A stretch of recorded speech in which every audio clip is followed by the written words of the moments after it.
The Angry Chicken is a production of Amove TV. Bookmark amove.tv for more gaming and esports shows.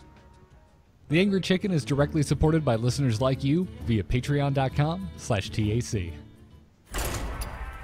Everyone, get in here!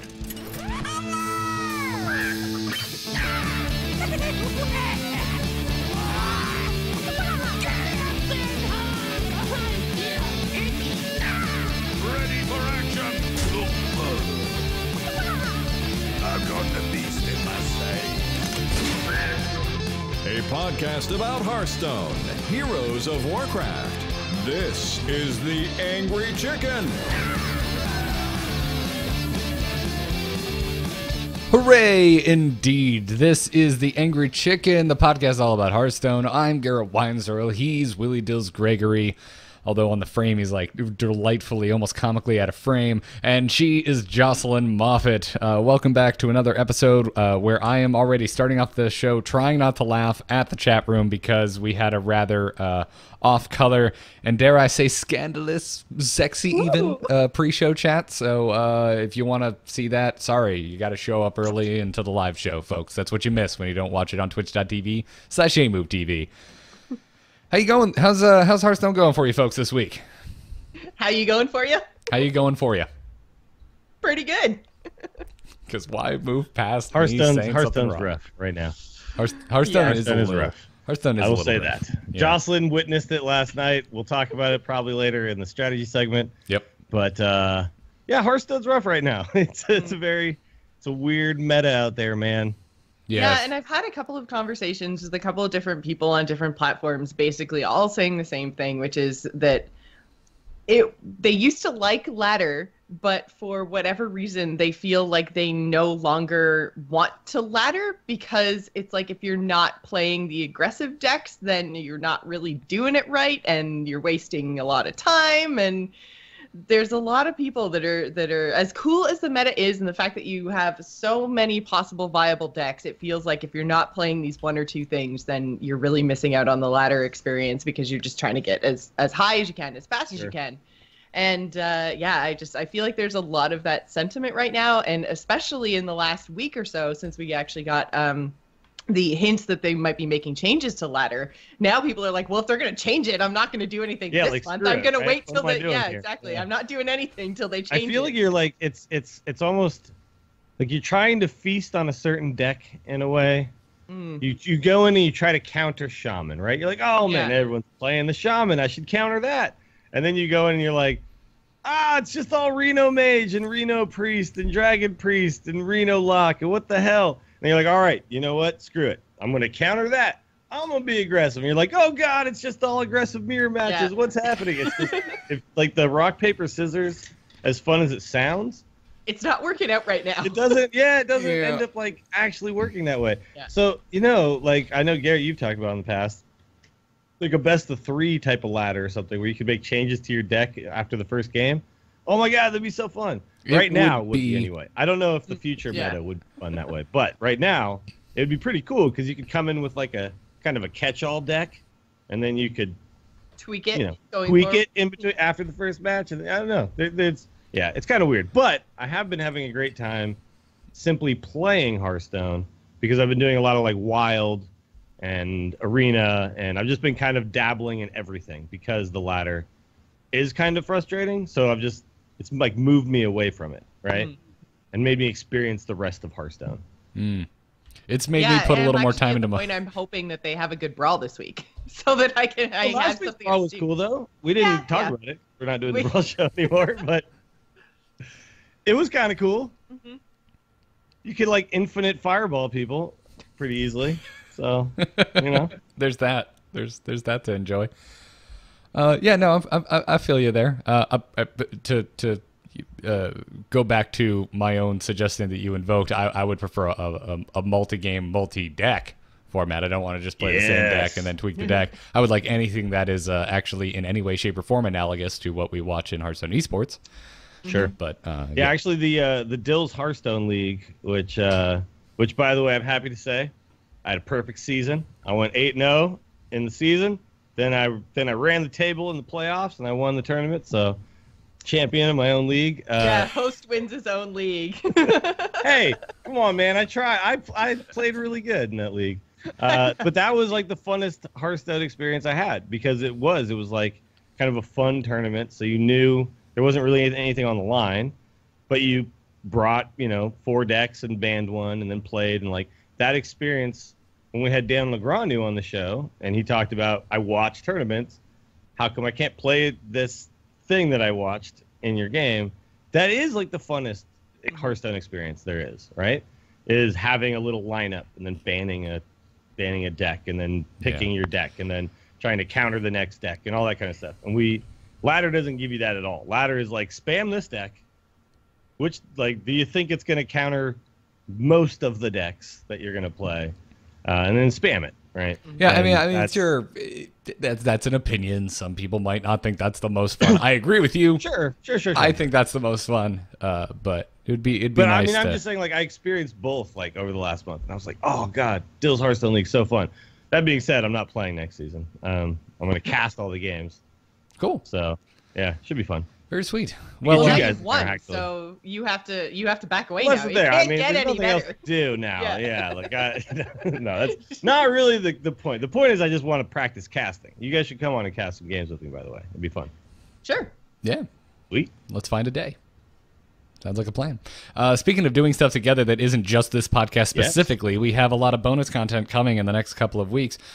First of all, tomorrow will be our first game stream together. The 3 of us are going to get on and try pilot some Hearthstone decks. We don't know what deck it's going to be. We don't know how many games it's going to be. It's probably going to depend on the deck and how the ladder's treating us that day. But nonetheless, it's going to be tomorrow at our normal Angry Chicken time at 4 p.m. Eastern.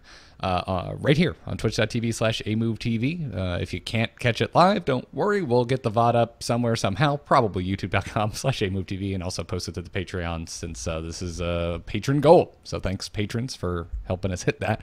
And speaking of thanking our patrons, we also have our patron hangout coming up next Wednesday. So this will be February 1st. It's going to be at the same time, 4 p.m. Eastern time, live streamed on twitch.tv/amovetv. And if you are a new patron, or if you, for whatever reason, you just have never taken part in one of these call-ins before, all of the information is over on patreon.com/TAC right now, as far as how to call in on Skype. And also, if you can't call in on Skype, if you can't make that live recording, feel free to drop a question in the comments section of the announcement thread for this said hangout. So we'll try and mix some of those in there as well. So those are the announcements out of the way, which means it's time to dive into yet another week of extremely chatty Team 5 members in this week's Hearthstone news. Good news, everyone! News this week is brought to you by our sponsor, uniregistry.com, where you can go and find yourself the perfect domain name and, more importantly, not have your cart completely filled up with useless add-on garbage. You can add exactly what you want to your cart, and they're not going to ask you if you want fries with that. I They're going to appreciate sell that. me like 100 gigs of server space in some place I don't need it. I was No? going to say, wait, Really? you don't need all those extra things? I always just go, well, if you tell me I need it, I probably need it. Yeah, because I got to store all those files now with this new sweet website, right? Yeah. Jocelyn, I know you're just being fun, but there's a part of the back of my brain that goes, Jocelyn, why are you doing that? Why would you do that? Just uncheck it, Joss. Or just don't use other places to go and get your domain, and go to uniregistry.com to register your domain name. And we thank them for sponsoring this here episode. So there's so many possibilities for domain name, guys. I mean, possibly, give us a best of 3 format in Hearthstone.com. Who knows? Ooh. Maybe someone could go and Now that's register a that. catchy website. Yeah. Yeah. Really short, easy to spell,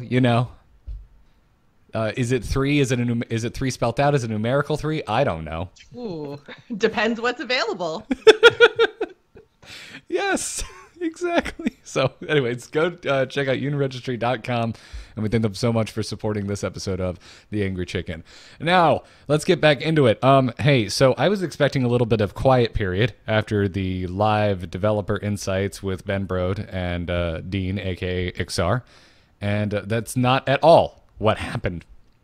Ben Brode, Ixar, McCall, they have been all over the place, just talking up a storm about just so many different topics. I did my best to kind of parse them into sections that make some sense. So let's throw Dills a bone and start off talking about what has been said about Arena since the last time we got together and did one of these episodes. At Moochies, who is already starting off weird names, winning the name game this week, very strong. Asked Ixar, he got his attention. To a comment he left in the Dev Q&A thread over on Reddit. And in that comment, he basically suggests, it's a really long comment. If you want to go read the thing in full, go and do so yourself. I'm not going to recant the entire thing here. But in it, he basically, he made multiple suggestions for Arena. Ixar focused on his second suggestion that basically said, hey, what about themed subclasses? Maybe that's a way you could go to direct synergy in Arena. Basically, like, for example, like you pick Rogue and there's like an icon for Miracle, then you pick, and maybe like, Jade Rogue, icon for Jade, or an icon for Pirates or something of that nature. Pirate Rogue. Yeah. Just to give a quick example, to get that idea out there. And Ixar replied and he said, we have actually experimented with suggestion number 2, which was the theme subclass suggestion for Arena. He said that I wonder if giving so much agency over the type of deck you build in Arena changes the experience too much. I think we could definitely create fun experiences for 5 to 10 to 20 runs, but maybe not for 100 runs. We're going to keep trying a more direct approach to creating deck synergies internally, but we're unsure if it's the right fit. So that's cool that they admitted, hey, we've tried this.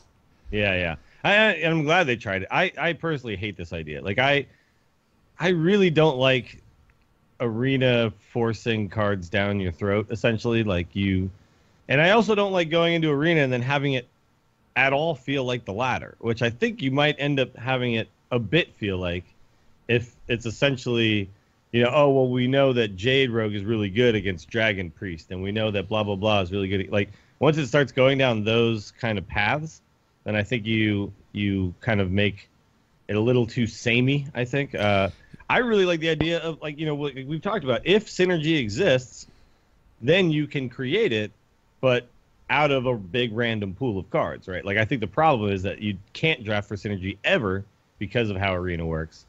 So I don't know. We've talked about this kind of idea on the show: the see all 90 cards, then create the deck where you can find synergy if it exists. Mm-hmm. Yeah. But if it's not there, you don't like force it to happen, right? And that in my perfect world, they would just add that as a second button under Arena, because that would be, I think, the least divisive decision they could make, because there's old Arena as it always has been. If you want it, go try it. Here's a new mode where you might be able to get synergy, you might not, but to me that really does. It does just seem to be the most eloquent way to go about doing that, right? It rewards. Isn't that fun though, right? Like when you draft in Magic and you see a synergy and you like go, oh, I could do this. Like that's kind of like the it's more discovery phase, right? Where if you take that out, it's not as cool. I would argue it's more akin to sealed than drafting, but yes. Well, yeah, sealed. Yes, exactly. Yeah. Not drafting. Yeah, here's your pile of randomly assigned cards. Yeah. Try and make a deck out of it. And you're looking over them all and you're trying to figure it out, and then you like see something and you're like, oh, wait a minute, that card and that card and that card like all work together really well. And then you start trying to find the other cards that also kind of fit into that puzzle piece. But if it's like forced, it's not the same, right? If you go in saying, I want dragons, and then you're like, oh, cool, there's a dragon. Oh, there's a dragon. There's another dragon. Like, how do they actually even implement it? Like, every pick, will you get one out of the 3 picks will be said option? And then, like, if you say, oh, I go in, I'll pick Jade, and then one out of my 3 picks will be Jade. But now what I'll do, because I'm a hipster, is I'll never pick the Jade card. And that's actually the best way to play. Like, there will be strategies that'll come out of it. Like, I'll never pick the Jade card. I just know that when I say Jade, it gives me the best non-Jade options, and then I win like that. Like it's, I don't know. It's it gets weird. And to Ixar's credit, I mean, he doesn't seem to believe in this idea either. I think it was more along the lines of, hey, we actually tried this. We're not on board. It didn't work that well. It didn't work. Yeah. Toth in the chat room is also saying that it could basically implement the idea that you guys are talking about just by allowing you to go back to your previous choices, like keep Arena the same client, everything, just add like forward and back arrow buttons so that you have the option that if a synergy comes up, you can say, oh, wait a minute, I didn't pick the dragon back on pick number 2. If they don't want to put in new UI, a forward and back button would actually accomplish the same thing. Mm-hmm. Exactly. Because literally you would just go like, okay, let me cycle through all the picks. Once I get to the end, then I go back and I start like locking things in, right? Mm-hmm. That would literally be the exact same thing as what me and Garrett are talking about, which is give me all 90 cards at once, right? Yeah, exactly. I wouldn't call it the most way to do it. The most elegant UI decision, but definitely the simplest, which in a way is elegant. And I think too, it is like if you have all 90 cards, right? The one issue that comes up is here's all 90 cards and make your deck. It's like, oh well, one of those picks was legendaries, so I'll take all 3 of those legendaries, thank you. Yeah. And then you know what I mean. So so like you keep this would keep the rarity. You only get 1 out of the 3 picks. You just get a sense of what the full deck would look like potentially, and then you go back and make. It'd be cool. The decks would get stronger in general. But better they'd be players stronger would be better for everyone, I think. Yeah, but like better players could actually be better more often. Mm-hmm. So it's good for them because they want to be better, right? You'd be rewarded more often for being a good deck builder. Exactly. Yes. Deck building suddenly becomes a skill that matters, not just oh, I know this card is better because Hearth Arena says it's a 90. Right. One's See, that's 50. I think at the end of the day, I think that's my biggest issue with Arena is I don't feel a sense of pride in my deck building skills. I don't feel that my deck building skills are worth much at all. Actually, at the highest level, the drafting is really important. Like when you watch Dwakta and Merps, and you watch Ratspa, and you watch Hafu, and you watch like Crip, and you watch like the people who are competing for this like top 100 that we're gonna see at the end of the month. When you see them, they're making micro decisions that matter a lot, right? Like they're picking a card that's technically not the best one. But for the general population, we're just picking the best of the 3 cards. And then at the end, it's like, oh, I got lucky. It was a pretty good Arena deck this time, you know, and so I guess I'm going to win. And if it wasn't, I guess I'm not, right? And it's, that takes a lot of fun out of it for sure. Yeah, man. Now I just want a back and forward button. I realize if I'm like, oh man, I remember that very first pick. I had a mech, and now I found another man. I got to go all the way back, and might not be the most elegant thing in the world, but I don't care. I like your idea, and I mean, Dills. They could kind of. They don't necessarily just have to do forward 1, back 1. They could do forward 5, back 5. They could do a drop down with like pick numbers or something. Yeah. Like there's a whole bunch of ways to do it, but basically just the idea of having the ability to go back when you've made a bad pick, knowing what the rest of your draft looks like, would be basically kind of almost fix what they're talking about. Like give us the chance to build, give us the chance to have some synergies. And that's really the kind of core problem. So but it can work the same way as like cycling through your collection. Like you just click and it just cycles, and you're just like, okay, cool. I get a sense of it, and then I go back and I start locking in choices. Yeah, I like it. I like it a lot. I also I like your comment, Dills, of like, all right, I go through once and build my deck, and then I go back one more time backwards. Like I like that idea. yeah. So. And you make some changes, you make some adjustments. Yeah, absolutely. Cool. It'd be really cool. So, and it wouldn't be that hard because it's already like the same UI. It's just here's some extra stuff. Although I say that like it wouldn't be that hard. It's just, it's probably. Well, no, but I mean, we're not talking for a complete rebuild of the client. Yeah. Yes, exactly. This would be the easiest air quotes thing to do. We here at the Angry Chicken understand. Look, T5, I'll build it for you. Okay, I got it. All right, just send me the code. I'll add in the necessary adjustments, and I'll send it back. Easy peasy. All right, Ben Bro continued to talk Arena over on Reddit, replying to a comment about how clearly no one wants standard Arena. And Venbred said, we've tested many things recently in Arena. More spells, less neutral classic/basic minions, more rares, less commons, standard only, and some other crazy stuff. His words, not mine. And several of these are coming to Arena near you. 2 things here. All of these soon to Arena near you. Yeah. That's weird. That's interesting. I mean, they said in the Q&A that some of the things that they're talking about are they have some changes coming soon. Yeah. So this I read this and I think, are they trying to make Arena like Tavern Brawl? Like, is that something they think that they might want to do? Because I've heard other people suggest this. I was watching Chan Man's show, Value Town, And he was like, oh, you know what they should do with Arena? They should just have different rules every month. I was like, bro, no, man. Some people actually like Arena and think it's kind of competitive. And, we don't want it to just be like the joke other thing you do in Hearthstone that's like Tavern Brawl. And I get like the variety is cool, but... Ugh.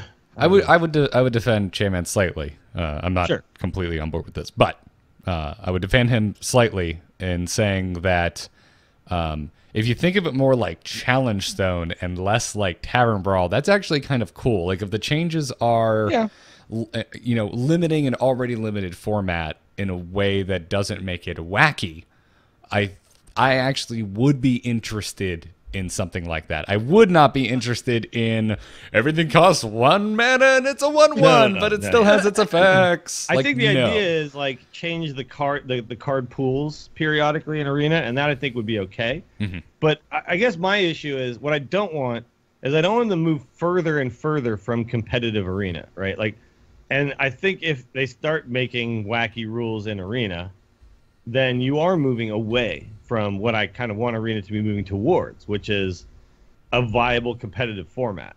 And now they're adding this kind of top 100. So essentially, there's like a hidden ladder right now, and I think that's moving in the right direction. I like that, and I wouldn't mind if they were like, we're going to rotate Arena card pools more often than say Standard and Wild, right? Like that I think would be okay. They're like, okay, this month Arena is, only, or we're pulling out the Grand Tournament or something like that, right? Or whatever. Or they actually have like legit, we're banning all these cards, and then this month we're banning all these. That's a different story because then like it's just a meta shift. But what I don't like is I don't like hearing like, okay, more spells, blah, blah, blah, like less this, less that, like all this weird stuff. Like make it something that makes sense where it's still a competitive, viable format.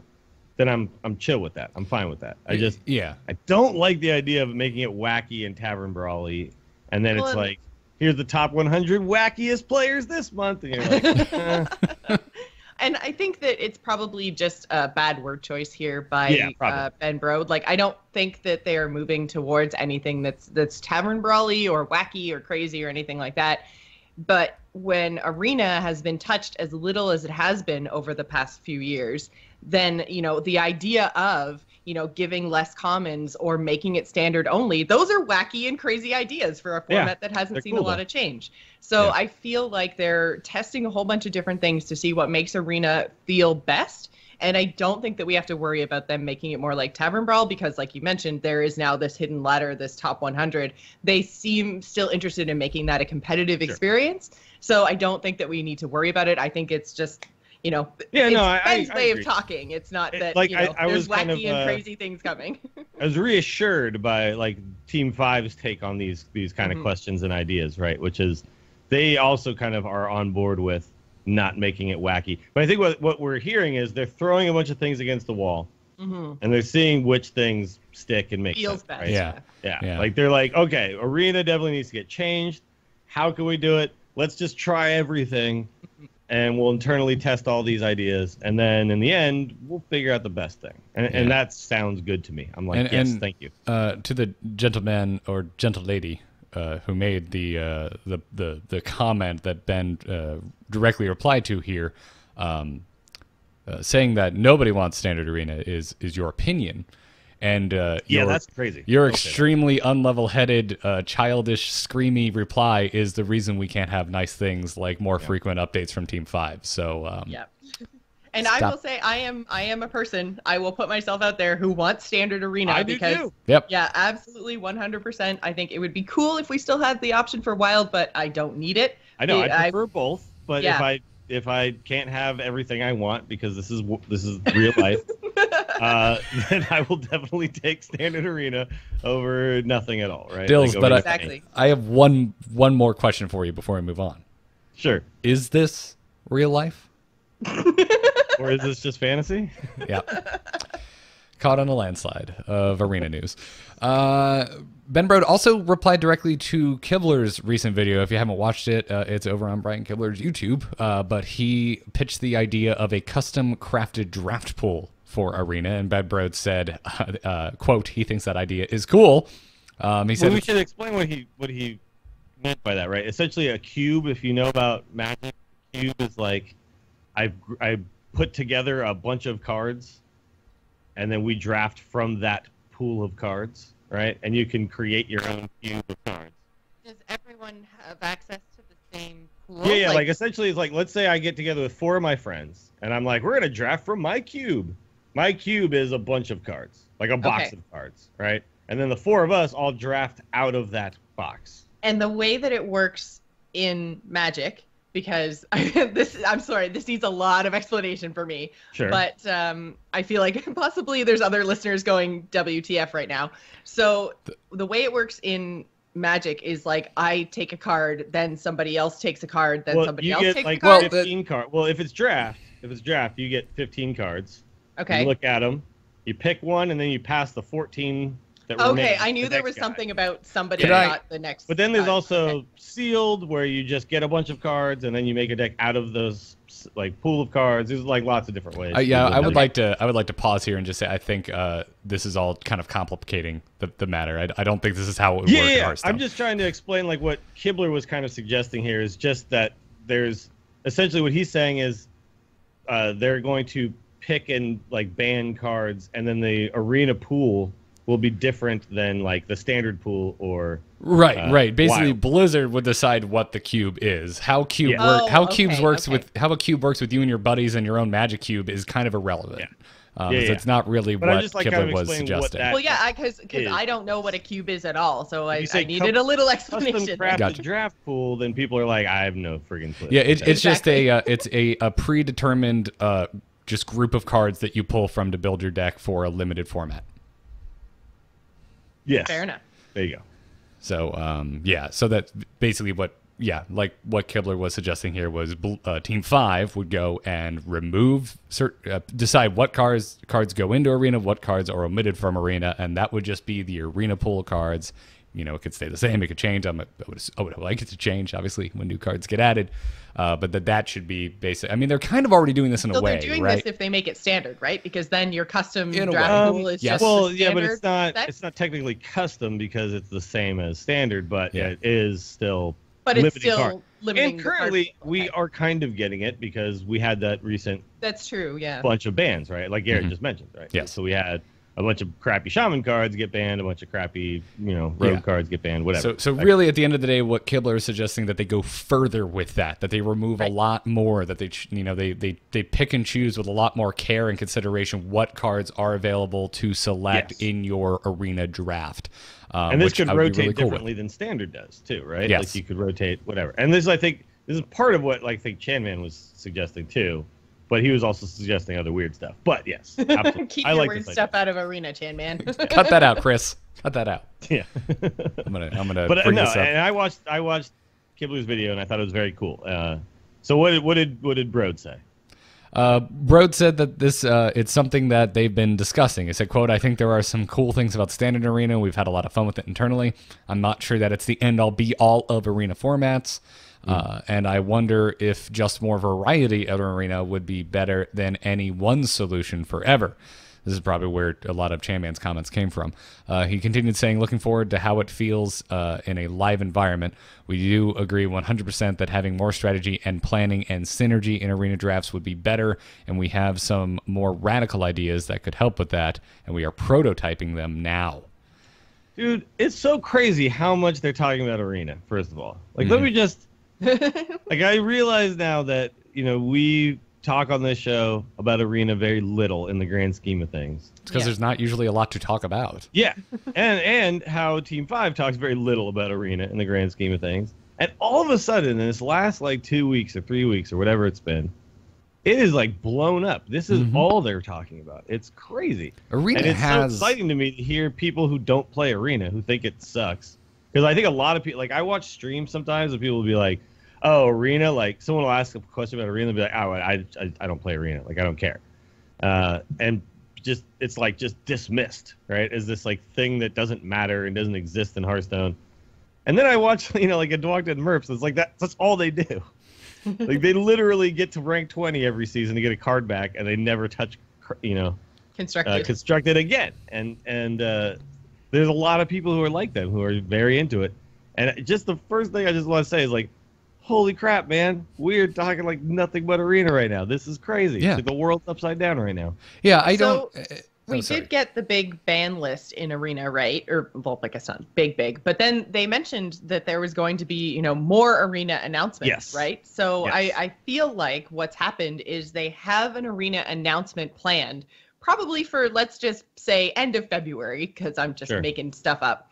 And then the community is just like, Has been you're pushing. not Yeah. communicating with us. So I feel like the community has pushed them to say, okay, we were going to announce in February, but you guys have been asking for what we're doing and what we're thinking, what we're testing. So here it is. This is the crux of what our announcement was going to be, but we haven't really settled on exactly what we're going to do. So here's these little tidbits of what's going on internally, which is exactly what we wanted. So Yeah, we feel just wanted like- to kind of know what might be coming, what's happening, what you guys Yeah. talk about. Yeah, that's all we really wanted to know. I did agree too with what Brode said about if a nerf is coming, there's no reason to announce it when it's still being like figured out, right? Mhm. Like let's say they were like to announce right now, small time Buccaneer is gonna change, everybody. And then everyone was like, okay, what's the change? When's the change? How's it gonna affect the game? And then you go to play Hearthstone that day and you're like, man, I don't want to play Pirates. Like that's gonna change. I should be like getting ready for this change. Or And you don't know the what it flip is. the flip side It's like- is you feel even worse losing the Pirates. exactly. Yeah. And then It's you're like, well, this is- dude, Which- you're playing the card that's gonna change, man. Like, you well, and suck. that's basically what happened in the past with the changes to Undertaker. Everyone knew the changes were coming, so the week before it got changed was just everyone was like Yeah, spamming just it, and then it announce felt when it's so gonna bad. change. That's fine. I get Yeah. it. Yeah. And then the same thing when Standard rotated out. It's like the week before, people playing like Secret Pally or like Dr. Boom. It was just like, Sure. dang it, guys! Like, But the it thing felt is, so like, bad knowing I it was love coming. this. This Yes. is what I love. This is and I love that too that we had an interview recently where they talked about we're looking at Pirates, right? Like Yeah. we're looking at it. That's all I need to know. Just like that, and this is the communication that I think we all wanted. So Mhm. it's amazing that it's happening now. I feel like we've been pining for this for like a year on this show, right? Like, Yep. No, we have. Almost every week we're like, Yep. yeah, we're Team 5. Where you at? What happened? Where'd you go? What's going on? What are you doing? Yeah. And now I'm seeing comments, and I'm warning. I'm about to get on some people for their own personal opinions, and I know it's a mean thing to do, but this is driving me nuts. I am it, Garrett, seeing do it. comments Give 'em from hell. people saying that they are talking to us too much. I am not your friend, nameless internet person. You can never talk to me too much, Team 5. Yeah. In fact, if you guys want to come over, and just hang, Team 5, I'm all for it. Let's do this. can I'll every- Korean can- barbecue every day. Let's Yeah, do it. can every day be like BlizzCon weekend? Where we're just kind of chilling and I'm asking Ben Brode for what reason he turned off the Angry Chicken in the middle of an episode. So, anyways, I'm excited to actually get your thought on part of what Max McCall said, Dills, but it's towards the end of this little bit about his shaman post. But let's move into Oh, it. real quick though, Kibler did say Wild should get more support, and they said we totally agree. by the Yes, way. So- yes. Huzzah! Huzzah! Yeah, we've been talking about that too. I It agree. was nice to hear Kibler talking about things he never. I never see him play. I never see him play Arena. I never see him play Wild. His stream is essentially him playing weird decks in Standard. But Yeah. then he made this whole video, and by the way, his video, you should go watch it, but only if you have like an hour to kill. It's long. It's a long one. 'cause He I was said he watching his tweeted out streams, yeah. afterwards. He was like, I turned on the camera, and then I turned it off, and I was like, holy crap, I just talked for like 45 minutes. And he didn't plan to do that.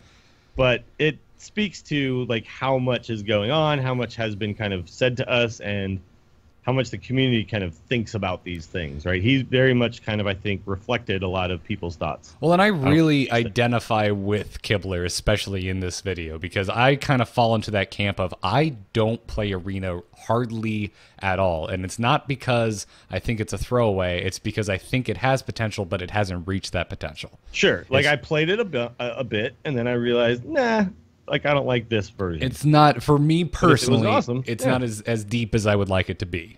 And that's the vibe I got from Kibler as well in his videos. So I like that. And I like that people are receptive to folks who aren't known for playing certain formats talking and having opinions about that. Because I feel in other games I have covered in the past, if you aren't considered like the pro for this one particular subject, that people get on your case hard for talking about it. And that's not really what I've been seeing in the case of someone like Brian Kibler putting out his, I think, very well thought out opinions about Arena. Yeah.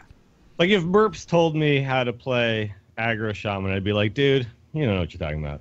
But I think I don't think it quite works in the opposite direction, because this isn't necessarily, you know, how Kibler wasn't trying to talk about how to draft a great Arena deck. Like he's talking about like why I don't play Arena. You know, and these are super valid. He's talking literally about the thing that he does do, which is not play Arena. So it's a perfectly valid opinion. He's an expert at not playing Arena, exactly. I am an expert in why I don't play this mode. All right, cool. Let's move on to what was a big topic of conversation last week, which was Max McCall, who is a designer on Team 5, his comments on Shaman. This came about via, you know, once again, more people complaining about the power of Shaman on the forums. I'm going to do my best to truncate this because it was very long and in-depth, and if you haven't read it, I recommend you go to the official forums and read the whole thing. But in short, I'm not going to list it off in alphabetical order. They're keeping an eye on Shamans, and he even said, yes, we know, we say that a lot. Before you go on, Garrett, I just wanted to address that first point, because I think that this is exactly what we wanted as communication from them, because they do say a lot of the time, we're keeping an eye on blank. So it's really nice for someone to, And then we don't really hear about it again. Yeah, exactly. Then that's we don't know what they're thinking. That's the end of it, is we're keeping an eye on blank. Yeah. So I think it was really, really nice to get this post, if for no other reason, to just see behind the curtain a little bit and know what it means now when they say they're keeping an eye on it. They're not just kind of going, oh yeah, Shaman's powerful. Okay, moving on. It's like they're actually like, here are the things when they say they're keeping an eye on it. This is what it means, and I think that's great. This is yay, Team 5, nailed it. What we wanted. Thank you. Yeah, McCall absolutely broke it down here. He said that he said there's a few different types of Shaman decks. He said there's aggressive Shaman decks that play a Pirate package and no Jade cards. There are slightly slower Shaman decks that play Pirate and Jade cards, and then there are even slower Shaman decks that play the Jade cards but no Pirates. He said that all of these decks are strong, but they are weak against Dragon decks like Priest and Warrior and Reno decks.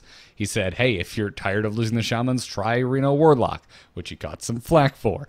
And then kind of went back and he said, maybe the Dragon Priest is better in that regard, yada, yada, yada. We'll talk about his follow-up in more depth in a second.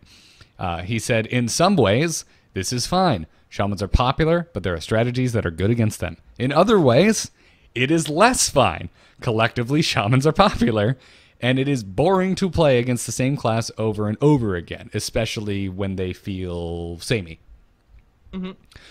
So he went on to say that Shaman decks have distinct differences, but those differences are small. I'm just going to read a direct quote here because I couldn't figure out a better way to shorten this. I think McCall said it best when he said, if you played against Warlocks 1 game in 4, but half of your Warlock opponents were playing slow Reno control decks and the other half were playing aggressive minion decks, those games would feel very different from one another.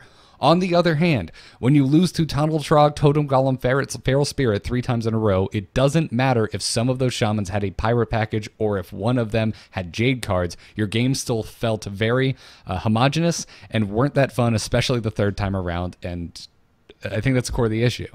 And it's in line with things that Ben Brode and Ixar were talking about with their concern about Pirate decks in general from the developer Insight from a week ago.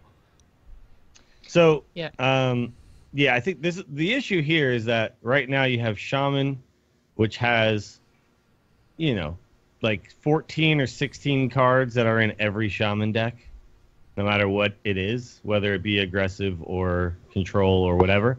Well, and they're also those cards happen at the very beginning of the game too.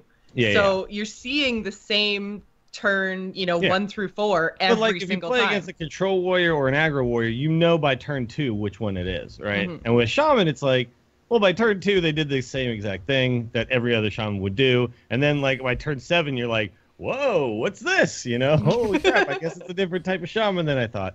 And I think that's kind of what he's pointing at here, which is within the class, the different, like he described these 3 different Shaman archetypes, right? And he's like, look, some of them are aggressives. pirates and no jades. Like, first of all, that doesn't exist. Every aggressive shaman has pirate and jade cards. Like, you're playing Jade Lightning. You're playing Jade Claws. Come on.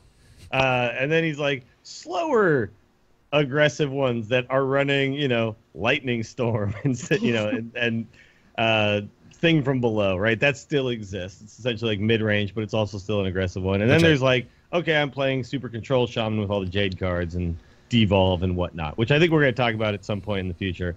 It's a deck. It's pretty interesting.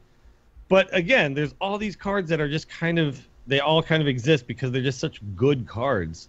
And so the Shaman archetype is just too similar across the board. Even when you change your entire archetype, you're changing, 12 cards, not 20 cards, right? And so what happens is you get this feeling when you're playing Shaman that it's the same damn deck every time. Like, you're always losing to Jade Lightning. And I think that's really what's going on here is even though they know internally that Shaman's win rate isn't out of control, it doesn't matter to us because we just go, damn it, it's another Shaman. Right. He even said that. He that's said still a problem. Yeah, right? he said they don't win too often, but basically they're more popular than Team 5 wants them to be. Yes. They're also like easily identifiable why they're good. Like you look at a card like Jade Lightning, you're like, yes, that is good, and I get why, right? Yeah. But if you look at, Gorehowl, you may not understand why that card is really good. You're like, wait, what? I'm gonna attack minions with this weapon and just hurt my own face? Yeah, like, ow my face, ow my face. It's not like as visible to the naked eye to the average player, like why this is really good. So obviously a lot of players will just gravitate towards this. Plus the cards are fairly cheap, right? You don't have to have all these amazing, you don't have to have Aya to make aggro shaman work. So there's a lot of players who just play it because the deck is not that hard to construct, right? So it's just, there's a lot of reasons why it's very popular. And when a deck is too popular, it's really cool that they're like, yo, okay, we see it's too popular. Yeah. That being said, 3 sets ago, we were talking about why, damn it, Shaman, I wish Shaman was good. I remember when TGT came out and we saw Totem Golem, we were like, oh, is this going to make Shaman finally good? And then, and the answer was not yet. It still took more, more cards, but yeah. Yeah, it took Tunnel Trog on the back of the release of Totem Tunnel Golem. Trog, Spirit Claws, a lot of cards. They were once League came out, I feel they arrived, and then everything after that just kept them good, which I think is part of the frustration here that McCall did not bring up. Was like, I get it. He said, hey, it takes a while to figure out if a deck or a class is just too popular and if we need to do something about it. And he cited the popularity of things like Mech Mage and Pirate Warrior upon launch, which did have a drastic fall off from it sounds like after a few weeks. Obviously not that drastic for Pirates because they're still quite popular, even to the point where Ixar brought it up in the dev insights. But where was I going with that? He didn't mention that because I think a big part of the frustration is, listen, we've been dealing with really good, really easy to pilot Shaman decks since League of Explorers. Which is about to rotate out. Like, that's how long it's been. It is true. Yes. Yeah, like you could just wait and they would take care of themselves, essentially, depending on what the next set at is. this point, yes. I think at this point, why bother? Let's see what happens when Tunnel Trog and Totem Golem move. But I think there is into a reason to Wild. bother, though, because I think, like you could say that, but also you could say, why force our player base to deal with something longer than they have to, right? Like, we could make a small change. Like, they could make a change to, say, Spirit Claws and like make it, a 2 attack weapon when you have spell power, not 3. And, it changes everything. It changes the game, right? So there's definitely like small adjustments that I think should be made in between sets. Not to mention, like we've been harping on a lot, is that Wild is a format. So, I mean, Shamans are going to feel powerful and samey over in Wild. Yeah, even if the these rotation rotate, of they're League of still going to be Explorers. crazy. So they're going to get Crackle back, which they're going to have, but yeah. But yeah. I think there's, just because a rotation is coming isn't really necessarily like a reason to not do something. I think that you should just do something when it makes sense, right? And when you have a reasonable answer. No, I and wasn't when saying you that identify that it's a problem. Yeah, I wasn't saying that we shouldn't do it. I was just pointing out the length of time that shamans have been popular and powerful, and it's like literally since League of Explorers, which is about to rotate out, which means it's 2 years old. May or may not be coming to an end, but keep in mind, unless something radical happens, Shaman will still have Lava Burst, Shaman will still have Lightning Bolt, Shaman will still have Lightning Storm, Shaman will still have, all of these Feral things Spirits. that they're like the tools that all you need to do is plug a few more things in, and then, okay, cool, I can be aggro, right? Because I have a 3-mana deal 5. And I have potentially spell power on demand because of my hero power, right? So, Shaman is always a few cards away from being incredibly strong. And I would like them to push them more towards what they're, what is it about Shaman that we always knew, right? Which is Overload. It's like Overload doesn't even matter anymore. Right? Yeah. Nobody even thinks about it. There's the only thing that matters with Overload is don't be overloaded on turn 4 so I can play a 7/7. And outside of that, it doesn't, whatever. I play a tunnel trog on turn 1 whether I'm going to overload on turn 2 or not. I just play it because it's a 1-drop, right? Mm-hmm. And I think that's kind of the issue, is that they're not really even their thing anymore. They're just kind of this. They're just good. They're just kind of this. I spam the board thing. I just keep spamming the board. Oh, you cleared my board? Okay, well here's 5 new minions. You're like, what? How did this happen? And that's I think where Shaman has kind of lost its way a little. It's not what it once was. It's lost its identity, I think, or the soul of the class, if I can borrow Brodisms. That class has no soul. But you know what? It was really nice to hear. I read this. It was kind of funny too because he responded to a forum post that literally said, "When is Blizzard going to do something about Shaman?" And it was just he just stepped into this, kind of random post and just eloquently broke down all these awesome things about what they have noticed and what they're kind of dealing with. And it was awesome to read because he made so many good points about what the problems with Shaman are, but also why it's not as big of a problem as you may think it is, but it's a problem that's worth identifying and discussing, right? So it's people on the internet go crazy, and then here comes level-headed Max McCall to kind of break it all down for you. And he's I'm where was this guy all these years we've been playing Hearthstone? This guy is awesome. So I want more Max McCall, and I want more level-headed discussion about balance because it was really, really cool. It felt good.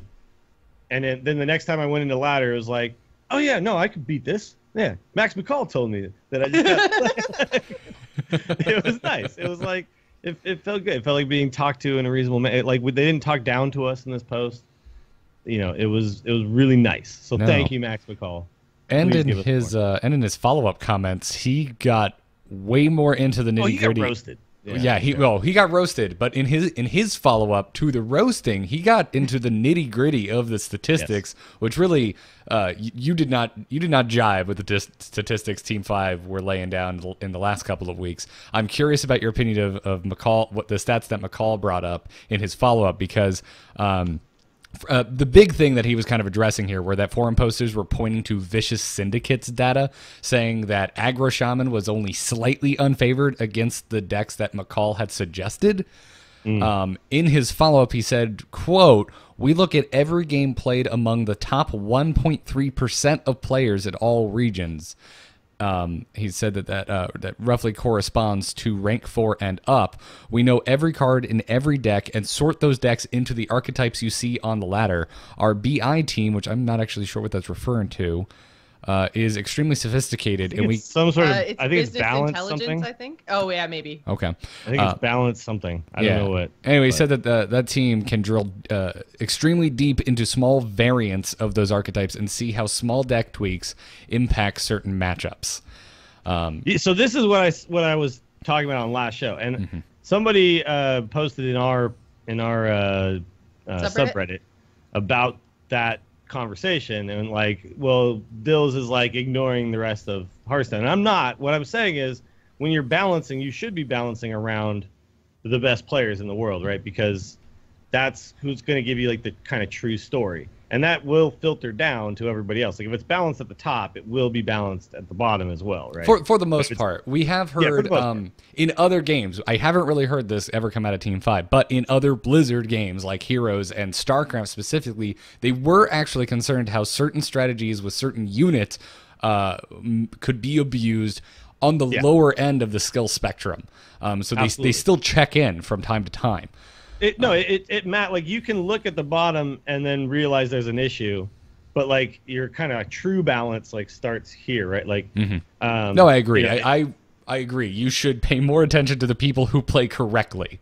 When balancing a game. Because and yes, absolutely, like crazy weird stuff can happen where you're like, oh my god, at the bottom it's going nuts, and we should address that. That still matters.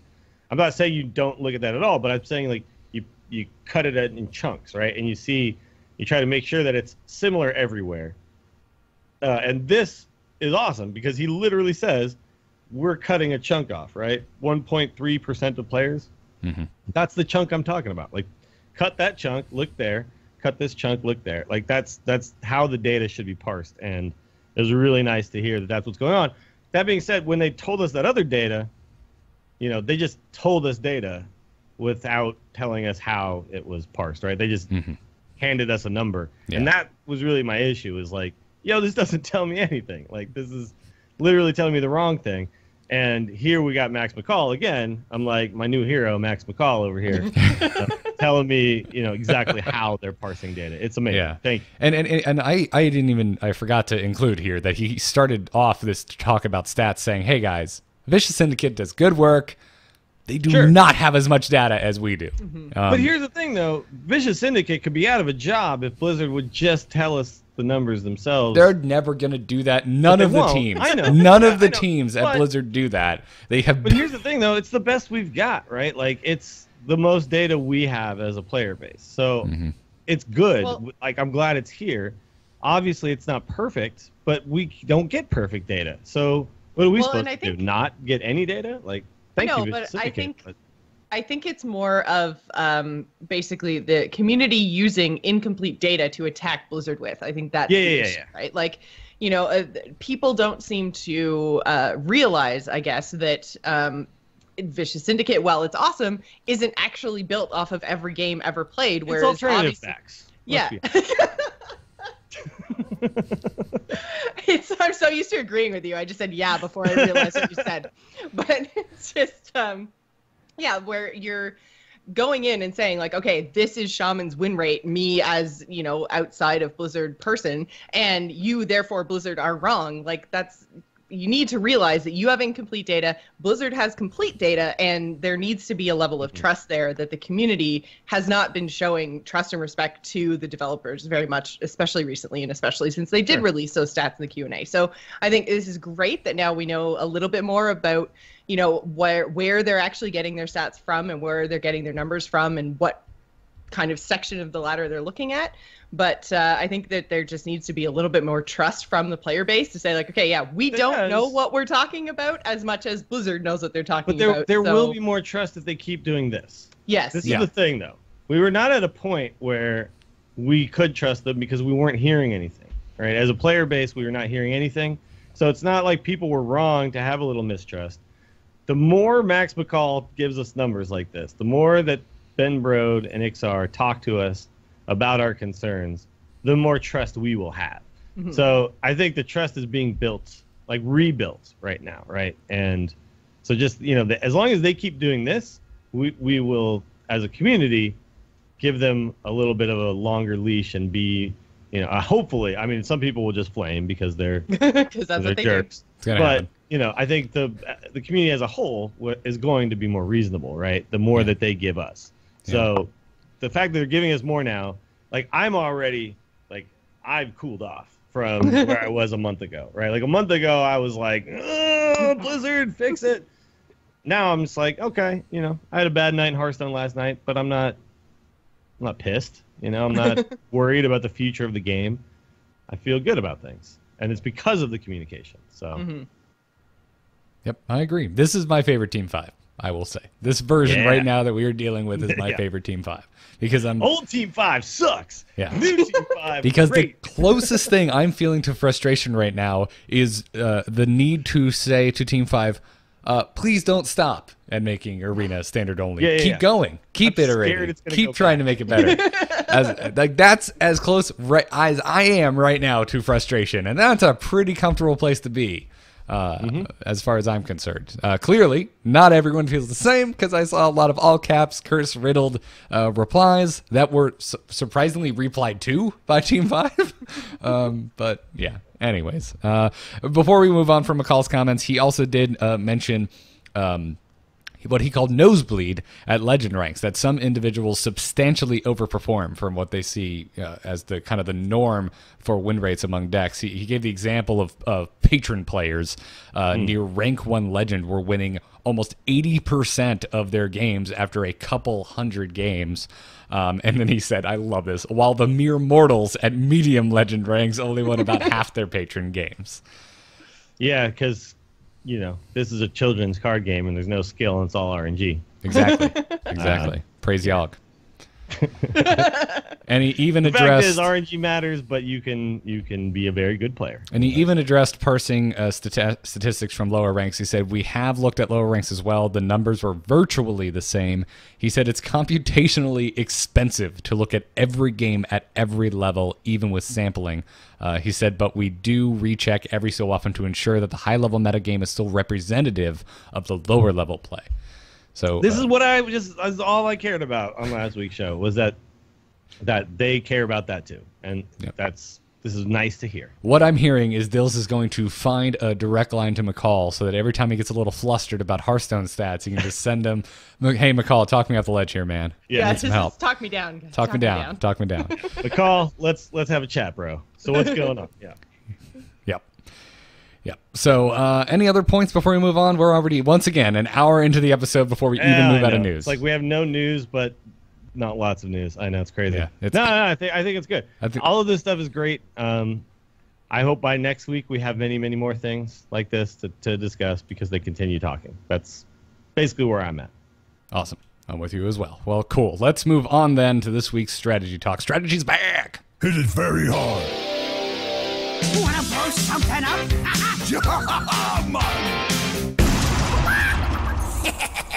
Time to pay!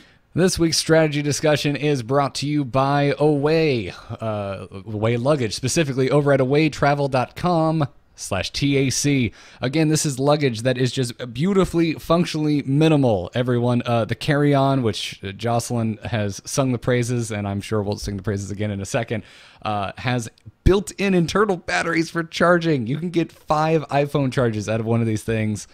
I want one. Jocelyn has one. Jocelyn has it. Are you still like going to bed with it and like holding it, close to you? Oh yeah, no, I cuddle with it every night because it is just the most amazing piece of luggage I have ever owned. It's like I mentioned last week, it is my grown-up luggage. I can't wait to actually go somewhere. It's like I just want to just take it with me. I want to even long car trips because I'm just like, screw you, cigarette lighter thingy. I don't need to plug into you. I'm gonna plug into my luggage. Screw you, cigarette lighter thingy. Jocelyn Moffat, 2017. Yep, nailed it. I love it. I love it. Well, you too can give the finger to cigarette lighter thingy with Away Luggage, which you can pick up over at awaytravel.com. And they have a special offer for you Angry Chicken listeners out there, cluckers, as some of you like to be called. You can use the code TAC over at awaytravel.com/TAC for $20 off your order, and you'll get yourself some sweet, sweet luggage in the process. Now, on to today's strategy discussion. We are finally going to talk about it, the new version of Control Warrior that has popped up. Some people have been referring to it as Rat Warrior. We talked a little bit about it actually at the top of the show last week because we were going to cover it on the strategy segment, but the dev Q&A was just so dense, it took over the entire show. But Dills, tell me about this deck, because I'm in a unique spot with my overall feeling about the return of Control Warrior. I am so happy it is back because I think it it kind of exemplifies the cool, rather surprisingly diverse meta that we have right now in this world where people are still complaining about Shaman and Pirates. But I hate this deck with every fiber of my being. Well, yeah, I mean, it's not an easy deck to pilot, and it's not the same way Control Warrior used to be. Control Warrior used to be, here's a bunch of tools to remove minions, and then here's a bunch of bombs, right? Mm-hmm. Control Warrior they used to call it Wallet Warrior, right? Whereas, you have to own all these legendaries to be able to use this deck. And right now, like, basically, Elise replaces all the legendaries. Then Elise did come along and changed how Warrior was played, because now you could just run Elise and then all these options to remove stuff. Then there was, Yogg was in Control Warrior, and you're playing like Ironforge Portal and stuff. And now we're kind of at this point where it's literally just to beat pirates, right? Like it's kind of like the whole deck is built around beating pirates. And like in the control matchups, you still hope for the Elise game plan. But you really, like, you shouldn't play this. And I was playing it last night. People were if you were watching, in a meta where you're facing a bunch of Reno decks, if that's what's happening, this is not the correct deck. It doesn't do well against the other control decks. There was a time Warrior did do well against the other control decks, but not anymore. Yeah, I've been really slacking off this season. I got high last season. God, that sounded wrong. I got to a high rank last season. High rank, and yes. And this season I've just been slacking. So I'm in the low teens at the moment. But then this deck will probably do fairly decently for you. No, it's losing ranks, I think. Constantly. I'm seeing nothing but Jade decks and weird Jade decks. I went up against a Jade Reno Rogue and lost. This is why the meta is so weird, because it's so polarized, right? Yeah. It's like you can't really to figure out a deck that's kind of middling and does decently against everything is a little bit tough right now. Personally, if I really want to climb right now, I think I play Rogue, honestly, because I could beat kind of everything with Rogue. But everything else, Rogue, I cannot beat everything with Rogue. but everything else just kind of feels like, okay, well, I could beat these, and you're like, oh no, it's this matchup, damn it, or it's like, oh yes, it's this matchup, I got this, and that's, I don't know if I like that, because I like every game to kind of feel like, okay, in this matchup I do this and this and this to increase my percentage. I kind of like that feeling more. Mm-hmm. And right now it feels like every deck is just kind of built in such a specific manner that they're good against this and bad against this, and it's great for tournaments because you can kind of play that rock, paper, scissors game where you continue to counter each other. Ladder doesn't work that way. Yeah. Ladder's like, I should be playing. That's why you see so much like Reno Mage and Reno Lock, because those are essentially like, I have the tools to kind of beat anything if I draw correctly, so I can try to mulligan or whatever. Control Warrior is very much just like, we're out now to beat aggro. Now that being said, you do have a game plan against Control. But your game plan is a little frustrating, because your game plan to beat Control is the Dirty Rat, right? It's the Dirty and it's the Elise. I just muted myself on accident. I thought I just went momentarily. You sent me into full-on panic. I'm like, huh, what's happening on my mixer? I thought I was going deaf. I hit my space bar. So your plan to beat Control, and Jocelyn was watching my stream last night. You saw that one game I dirty ratted out their Reno, and then I was like, I think this is a N'Zoth deck, and then I dirty ratted their N'Zoth out, and they insta conceded, right? Yeah. So that's fine, like that can work, but the problem is it's like RNG based, right? Like sometimes I dirty rat out the N'Zoth, but sometimes I dirty rat out Sylvanas, and I'm like, damn it, I just gave him a free Sylvanas. Like that can also happen too. So that's why the deck can feel very frustrating to play, because your game plan against Control, and then your other game plan against Control is Elise, and then you're like, oh, great, I got all these crappy legendaries. They don't work. So, you kind of feel like it's out of your hands. And that sucks. That, I think, is my biggest problem with the deck, is that by the time I'm golden monkeying, I put a significant amount of time in. So then to just kind of go, YOLO, like I Yeah, just want, monkey, you know, give like, me good stuff. And I you're like, hope I get "No." rag. It just it feels really bad to put that much time in and to play the best that you possibly can play to the point that you're getting to fatigue. You're drawing through your whole deck. You've stopped all your all their threats, and then all of a sudden you're just putting your fate in the hand of a random card. It doesn't feel as good as old Control Warrior used to, where you could actually say, okay, I'm saving, this bomb for this turn, and I'm watching for their removal because then I know I can play this, and like there's less decisions to make there, and that's why it feels so bad. Is you've got these long games into this RNG finish, and you're just kind of you saw like last night I had games where it was like a 30-minute game comes down to a 50-50, and that sucked, right? Like I had this game come down to the fact that they dirty ratted out my Golden Monkey. Rather than, like, I had Harrison Jones in my hand and Golden Monkey. They dirty ratted my monkey instead of my Harrison. I lost the game. And it's like, we did all this stuff. We went back and forth. I was trying my hardest to do this and that and the other thing. And then the game got decided by that, right? Yeah. Or then I had a game where my Kazakus potion was bring back 3 minions. We were in fatigue. It brought back an Acolyte of Pain, right? Yeah. And then they, like, attacked it. Like, I turned their entire board into 1/1s and summoned an Acolyte of Pain, and then they just 1/1 dinged my Acolyte of Pain 3 times, and suddenly I was drawing, 7 deep in fatigue or something. Mm-hmm. That kind of stuff is super frustrating because you are doing all these, like, really intricate decisions. You're making all these tough choices. Then all of a sudden the game just is lost because of a coin flip, right? Things that are out of your control, yeah. Sure. So definitely, it can be a very frustrating deck to play. That being said, it's great. It's not coming down to a 50-50 decision when you're playing aggro Pirate Warrior or aggro Shaman. It very much, this deck is designed to beat those, but the control mirror is not good right now for Control Warriors. So I highly recommend, if that's a game if that plan sounds bad to you, just don't even do it. Just don't get on board with this deck. Don't worry about it. It is a deck that's going to kind of beating Control is not what it's designed to do. So to beat Control is going to kind of come down to something like that. And it's unfortunate that that's where we are. Now you could go back and play, like you could go back and play the old version. I'm sure it would be fine. You could throw back in Yogg, you could put back in Ironforge Portals, you could do the whole thing. The core of the deck still is like Gorehowl, Justicar, Brawl, like that stuff is still kind of the core of the deck.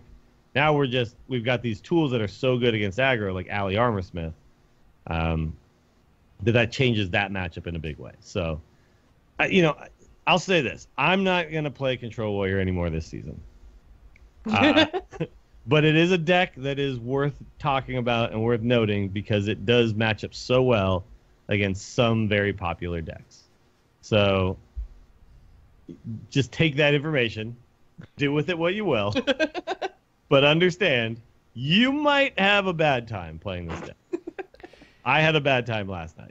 I've had I had a bad time watching you last night. It was painful. No, you come on. You had a great time. No, I had a great time watching the stream, but this specific deck was painful. You saw what happened. I bad. basically rage quit the deck. I was like, I don't want to stop playing Hearthstone. I just want to stop playing this deck. Yep. Yeah, we have we've been posting the link in the chat room of Tils's awesome clip of basically summing up the experience of this Control Warrior deck. Yeah. Yeah, so this is a deck I would take with you to a tournament. I would take this with me to a tournament. If I know I have to win with multiple decks and I'm going up against multiple decks in a multi-deck format, I'm bringing this deck. I don't think I'm ever going to take this on ladder right? again. You let their aggro deck happen and then you crush it, right? Yeah. I don't think I'm ever taking this deck on ladder again. It's I no longer get ladder anxiety, folks, but I get deck anxiety, and this deck is pure anxiety. Sure.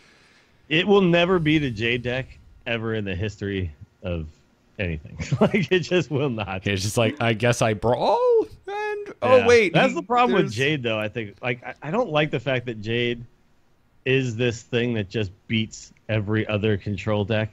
Like, I don't know. I don't think, like, there should be one deck that beats all other decks of the same archetype, right? Like, it's annoying. A weird thing, right, with this kind of expansion in general. Like you said, you've been kind of frustrated with aggro because pirate aggro is just better. Yeah, And- like, well, why would I play any other Yeah, aggro? and Like, Jade control is just kind of better. Jade bothers me a little less. I feel like if it wasn't Sure. so prominent in Shaman, it would bother me a lot less. But it already bothers me a little less because I find Jade Rogue so cool. I know it's not the most consistent of the archetypes, but I find it so damn cool that it kind of saves it for me. yeah. But yeah, no, I get it. I get it. It does. It feels like we've been kind of handed answers in this expansion in a little bit of a way, right? I realize I've been mostly singing the praises of a post Gadgetzan world because the meta more or less is nicely varied to a point where we're complaining about trying to pilot this control warrior deck because the meta's not consistent enough. You can't guarantee Sure. enough matchups against aggro to where this deck will shine. But matchups are so polarizing now. Mm-hmm. That's, I think, like, I don't think a meta is healthy when all the matchups feel like 80-20, right? Like, you want them to all kind of feel like 60-40. Like, a good matchup should feel like 60-40. And yes, the top players can probably pilot things to where all matchups are essentially 60-40. But, you know, I'm watching all these tournaments, and I'm like, they don't seem like they're 60-40 anymore to me at all. It just feels like, oh, I'm this matchup, I win. I win, yeah. Yeah, and like that I think is a little bit of an issue. I'd like there to be more variance and back and forth and some play. You know, that's all. I agree. Yeah. I agree. I want some play. I want every game to have some play. Yeah. Well, When I queue into a Jade Druid with this deck, I feel like there's no play. Like, I'm like, okay, I should just concede now. all right. Fair enough. Well, let's wrap this up with some emails, shall we? Hello? Hello, it's me. Hello. Just quickly, do you get my message? Yep. Oh, Hello, brother. You can send your emails to tacpodcast@gmail.com, and emails are brought to you in this entire episode by our fantastic flippin' cluckin' patrons over at patreon.com/TAC. Thank you all so much. We have some new goals up there, so if you've been listening to The Angry Chicken for a while and have thought, hey, I'd like to support these three nerds, head on over there and throw us $1 or $2. Help push us towards our next goal of even more live game streams. This episode, we wanted to thank specifically Jacob W, OK Ryan, Gregory M, Bradley Y, Mick Gooch, Amish TV, Matt K, and Christopher M. Thank you all so much for your support of the show. We really do appreciate it. And we say this very often, but I'll say it again. You're the best bosses we've ever had. You've never once told me to go clean the bathroom. Is that... Wait, what? My first post-college job was at a pet store, and my first day I had to go and clean the bathroom. Oh. It's a very personal reference because I was standing there with my expensive college degree wondering what I was about to start doing with my life. Cleaning bathrooms. Yeah. Yeah. I was having a bit of a crisis, a crisis of self-worth. So... Anyways, you're supposed to just move on, and now we're having therapy in the middle of the Angry Chicken. Our first email comes to us from Otirius, is how I choose to pronounce that, or Otterius, which just makes me think of an otter with, like, I don't know, like a little Roman helmet or something, which is also adorable and badass in my head. He says, "Howdy, raging road crossers." I like that. We haven't gotten that one yet. No, that one's new. I've been playing Hearthstone for about 1.5 years now, and I think I'm finally at a point where I have a decent understanding of the concepts of tempo and value. However, I'm a little confused by your recent discussion about the value of Kazaka spells. In several recent episodes, Dills has mentioned that the 1-mana spells are the most valuable Kazaka spells because the effects that are obtained for 1 mana are roughly 1/3 as strong as the effects of the 10-mana spell for 1/10 the cost, and half as strong as the effects of the 5-mana spell for 1/5 the cost. That's fine as far as it goes, but isn't that really only one way to measure value? If we measure value by the number of cards played, then the 10-mana spell is clearly the most valuable, as the effects you receive are roughly 3 times as strong as the 1-mana spell for the same number of cards played. Another way to think about value is to think in terms of cards played in a turn. By turn 5, in many Reno decks, you are frequently floating a single mana, so the 1-cost card is essentially a free effect. Regardless of where you are in the game, the 10-mana spell will almost always take up your entire turn. Later in the game, with the 5-mana spell, you can often play a strong 4 or 5 drop and still have the strong effect of the 5-mana spell, so it's a nice balance between the flexibility of the 1-mana spell and the power of the 10-mana spell. So maybe the 5-mana spell is the most valuable.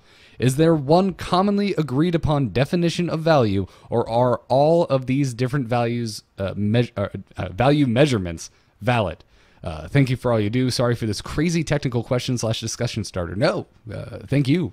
I got tripped up just because I am bad at talking sometimes.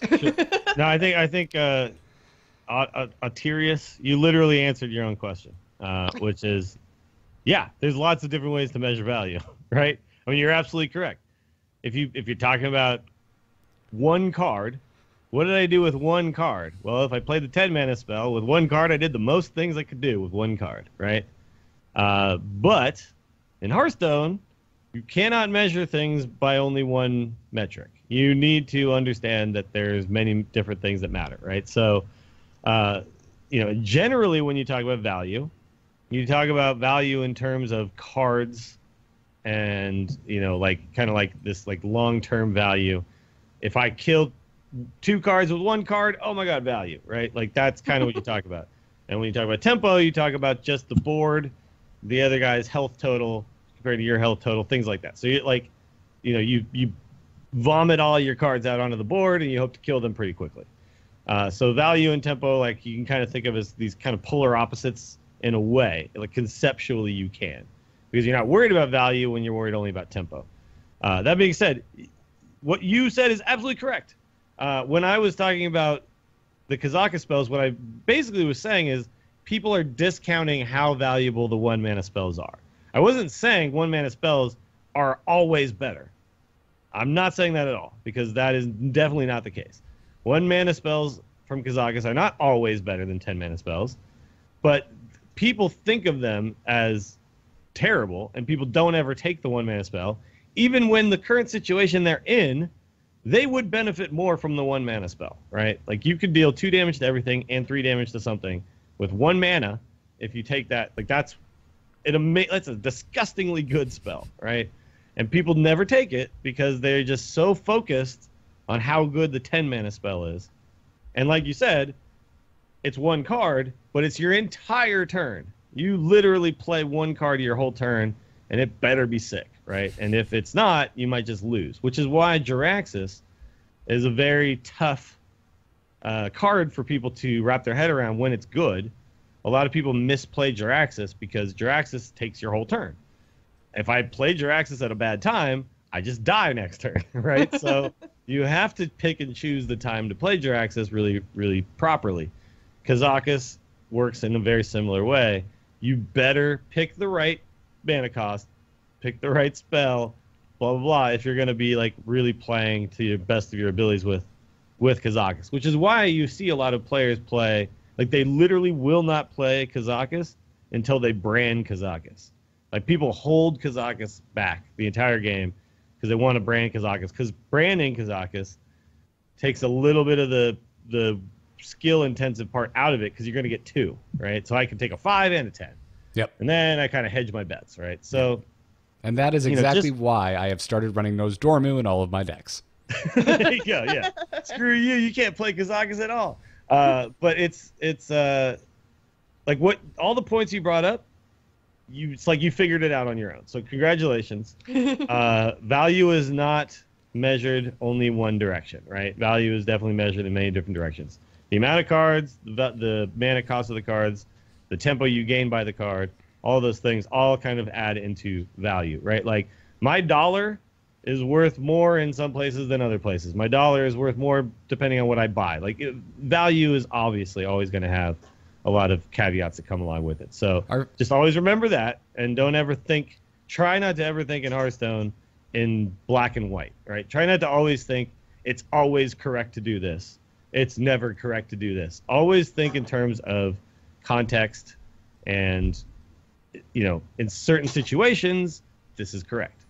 In certain situations, this is, you know, I mean, you By always the have to think by the looks of Otirius's email, that's already, I believe, how this particular listener views the world. Yeah, no, that's great. That's great. You're light years ahead of everybody else. Then, if you're doing that, Yeah. You'll see. Like I had somebody in my stream the other day who was like, "How can you play a rogue deck without SI7 agent?" Right? It's like, well, if you're already thinking in terms of, if I'm a rogue, I must have SI7 agent. Like, you're already putting yourself behind. You should always be thinking, it might be okay not to have SI7 agent. Let me think about why. Like, that's always kind of how you should look at every situation. I think in just gaming in general, or life, right? Like, Yeah, our rules are Dill's going real nice deep because now. they make things simple. Yeah. But in reality, like, hard fast rules don't necessarily work. No. So- Our favorite thing on that Kyle and I say all the time on Into the Nexus is it depends. Because it's always the answer. It is always the answer in every freaking scenario. It's like, Yeah. well, what warrior should I be taking? It depends on your enemy's comp. It depends on the battleground. Mm-hmm. It depends on the picks of your team. It depends on the picks of your team and what they're comfortable with. It depends on what Depends on you're how good comfortable you with. are. Like, Yeah. depends on so For many me, it things. depends on which one's the lowest level because I need to level everything up. You're doing it wrong. But no. That's a legitimate way to play the game if you see so fit. I'm not hero leaguing with you. Well, I can't anymore, I guess. And that's the case in Hearthstone. There are hard and fast rules. I mean, we can have, and we do have kind of, a little more tunnel vision conversations from time to time about certain concepts of the game, because we would be here all day being like, we could literally go, when is the right time to play Kazakus, and then do a different answer for every potential scenario you could ever find yourself in, and we would be dead before we probably finished. I will say this: like, I think one hard and fast rule is if you have lethal, the best play is to kill them. That's probably like Actually, the yeah, only really I think that's good. But it depends. What if you had a bet with your friend that you were going to lose that game? It's probably best that I you really don't. want to BM them. Right? Yeah, you might want to BM them. But like, when I was casting a bunch of the Dills Hearthstone League games, like, I could definitely see that over time people have built up these kind of things in their head of, I must get value out of this card. I must do this. I must do that. You can see it happening, right? Mm-hmm. Like, I will never play my ooze unless they have a weapon. Well, maybe it's better this particular game to just play it as a 3/2. Yeah, right? so- Like, that could be the case. Yes. People will just hold cards and not do things. And then when you see both hands, you're like, dude, if you would just have done this, you would have won the game. But in your head, you'd already decided, I can't do this What that card because of was this, for, yeah. right? Yeah. And so it's like, you just kind of have to release that and just let it let that go. Just go with the flow, man. And just live in the moment, play in the moment. Like, right now, this is my best play. 10 games from now, this is not going to be my best play. But right now, this is my best play, right? And that's all that really matters. I agree 100%. This is why it's so important to try and play multiple turns ahead. I thought Shaman used to be a brilliant learning tool for this very concept. They really aren't anymore all that much. But that's a big thing, right? Because, like you said, like, I'm just going to play the Acidic Swamp Ooze when there's a weapon. Well, are you going to die before that happens? Play the damn Ooze. So, go and do that. Dills, who is our next email from? This comes from Bill. Bill says, the discussion about Ben Brode and the win rates of decks, 1st and 11th within 3% of each other, nothing but 52%, and the fuzzy math reminded me of a concept I heard Day9 talk about on stream a few months ago. It's much more important that the game feel balanced than to actually be balanced. Do you agree with that sentiment? Can you talk about why or why not? Ooh, to a certain extent, I do.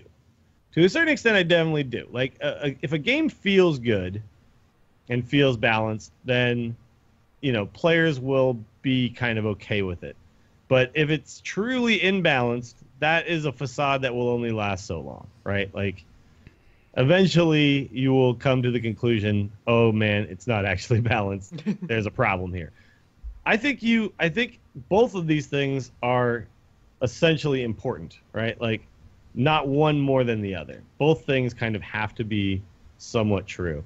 The game has to feel balanced and be balanced. Like, a lot of what Max McCall talked about is like, the game's actually balanced. Doesn't feel balanced. We're addressing that, right?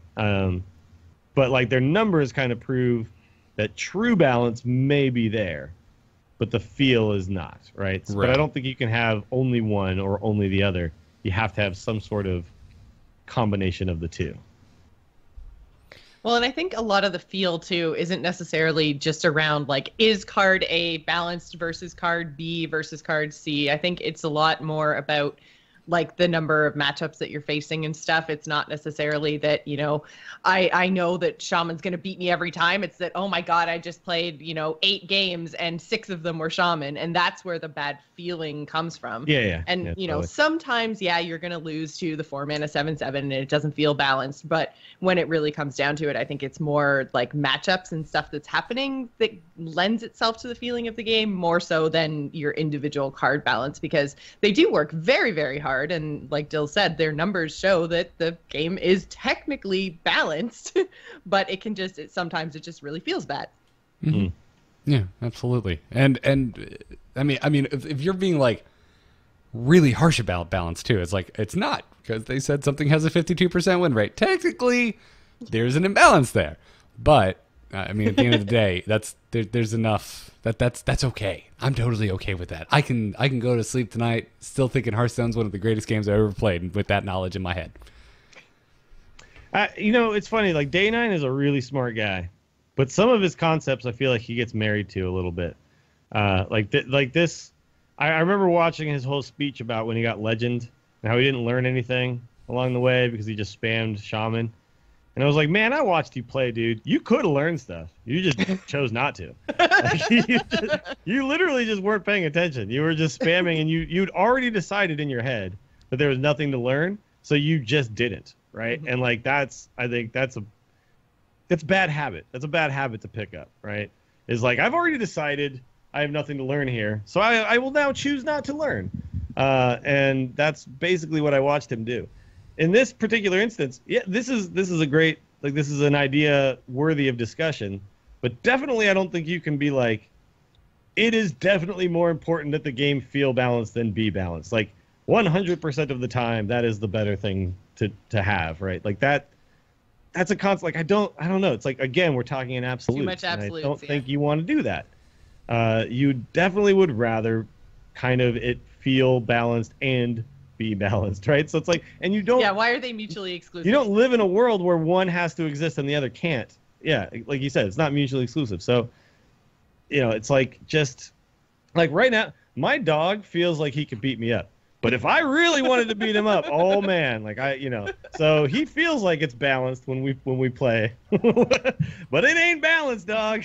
I can kick your ass at any moment, you know. But like again, the angry chicken does not condone violence against animals. My cousin's little kid feels like he's kicking my ass, or violence against children. But you know, it's like. So in that scenario, feeling balance is great, but we're talking like I think we need we need to coin a phrase for Dill's analogy asterisks. Dill's analogy time. Here we go. Meat cereal, dogs beating up. I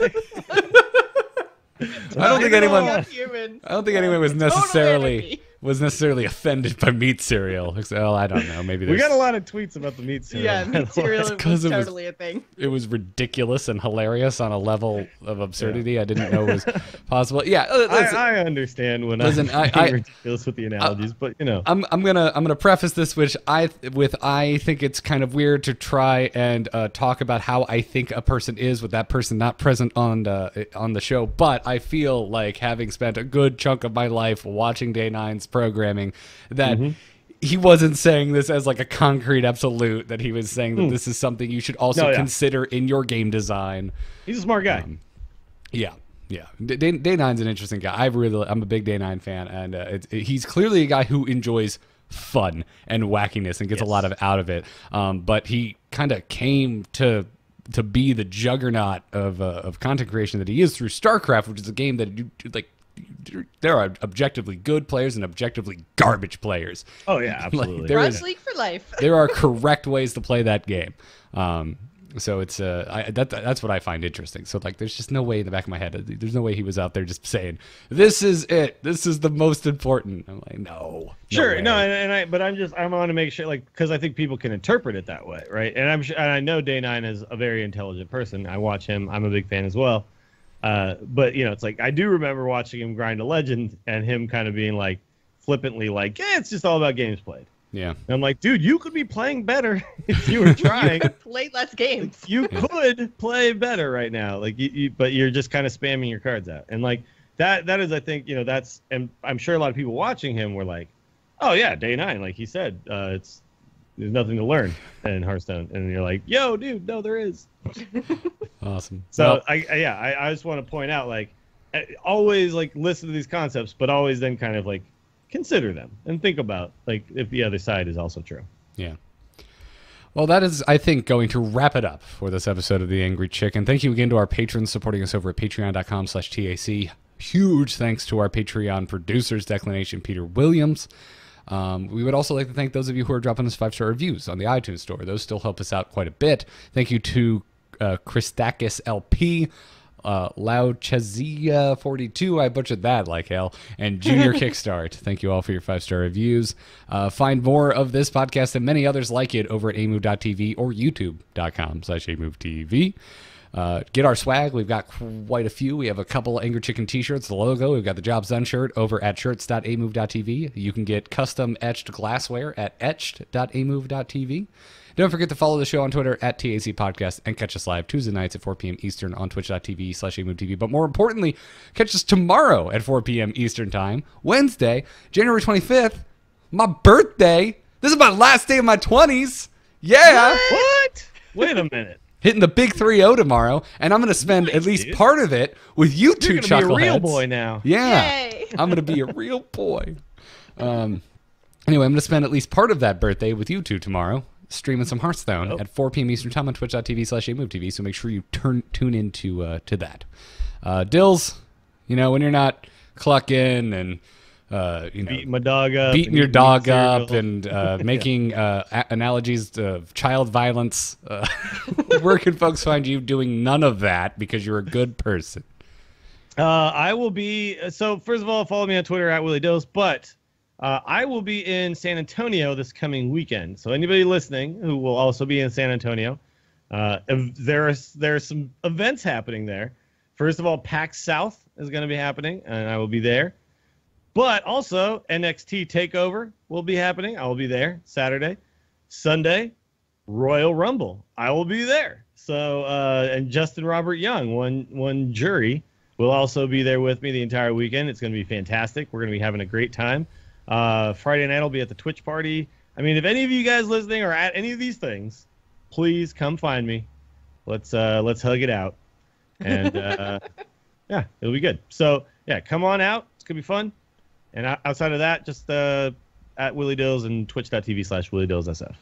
Very cool. Jocelyn, how about yourself?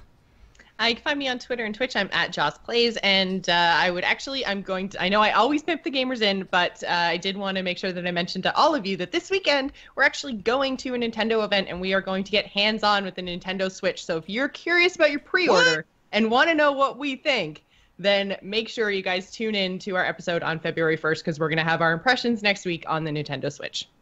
Dope. What if you're I'm really excited. What if you're like me and you're going to try and buy one as soon as possible regardless? Should you still listen?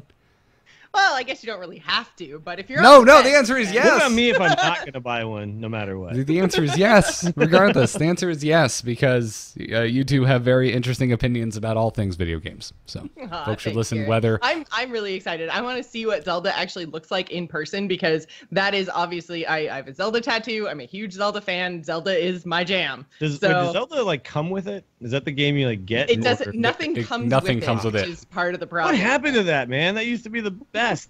The you bundles. Could get the NES with the Golden Zelda.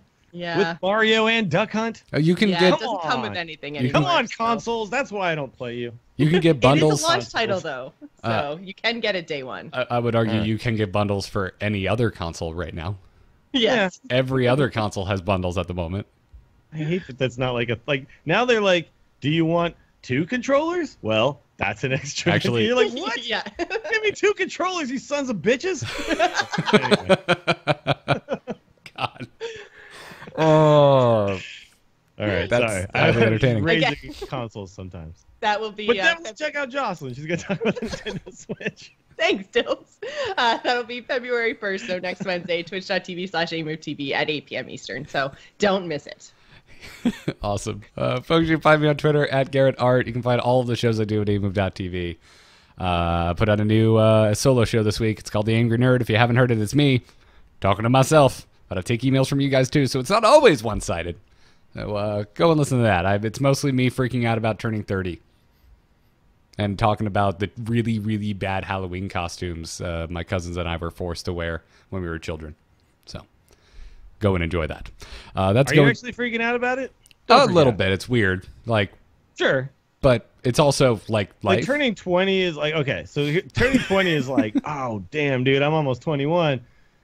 And it is true. Turning 30 is like, what the hell do I have to look forward to now? But let me Now say I'm just this. getting old and stuff. Let me say this, man. Your 30s are significantly better than your 20s. All like, right. It's kind of insane how much better they are. So Cool. And you don't realize that when you tick that box and you make that transition. But I think anybody you talk to who's like gone through, and I'm not done with my 30s obviously, but anybody you talk to is like, I would not go back to my 20s. I would definitely go back to my 30s. Like that S was dope. So anyway. Yeah. No, and I think about everything that happened in my 20s.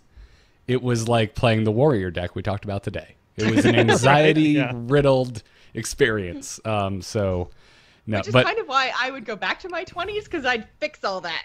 I'd be like, I know more now, so I'll make that you have better. to do it all exactly the same, would you? Oh, yeah, no. God, no. Oh, dear God. well, no. then you get into a time paradox, because if you didn't have the same experience that you had then, you would not be the person that you are now. Yeah. See, like, in my 20s, I didn't realize that I just didn't want to do that, right? Like, I was like, now I realize, like, I don't want to do that. What are you talking about? No, I don't want to take the bus home at 5 in the morning. Like, I don't want to do that. In my 20s, I had no idea. I was just doing whatever, right? Yeah. Like, Yeah. Well, see, that's the thing. I Now would I just know. be the person I am now, but then I'd just go back to my 20s and I'd fix it. it doesn't work that way, though. It doesn't work that way. Yeah, I want to. I'll continue getting deep. The example I always bring up, and it's real deep and it's mushy, and hopefully some of you throw up in your mouth a little bit. But I always think about my wife, because we dated in high school into college. We broke up. I was an idiot. That was a mistake. But you know what? If we hadn't done that, if we hadn't spent 4 years apart, if I hadn't moved to the other side of the country, if she hadn't moved to Atlanta, and we hadn't both moved back to Florida around the same time, we wouldn't have realized what we missed. We wouldn't have grown in the ways that we did, and I wouldn't have my my soulmate now. So there you go. Maybe you would have. Enjoy that. All right, here's a less nerdy one. If I had never owned a Prius, I wouldn't realize how much I hate not fun cars, and I wouldn't have a fun car now. But yeah, no, that's a good point right there, for sure. You got it, but the 20s, going through the 20s is what makes the 30s dope, right? Because you like make all those dumb mistakes while you still can, while you can still like afford it physically, and then you get to your 30s and you're like, yeah, that was stupid. Yeah. Yes, exactly. So there you go. Join us tomorrow while we play Hearthstone, and I turn 30. That'll be happening. It'll be fun. It'll just like tick over. I'll do a year's worth of aging in 1 second. That's how it works, right? It'll be really cool. Yep. Enjoy Pretty that. much. Enjoy that. Enjoy all the extra gray hairs popping up into my beard. That's going to do it for this episode of The Angry Chicken. I hope you enjoyed that incredibly weird and personal ending of the show. Until tomorrow, joke's Nobody's done. listening at this point, right? No. Sorry. Yeah. There was a great tweet I saw once that was like, the greatest secrets in the world should be kept either like in a book at the bottom of the ocean or at the very end of a long podcast. Right? Like, Yep.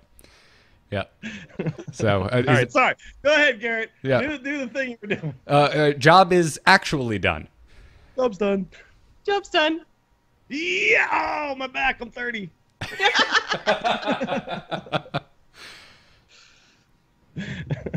That's what I'm afraid of.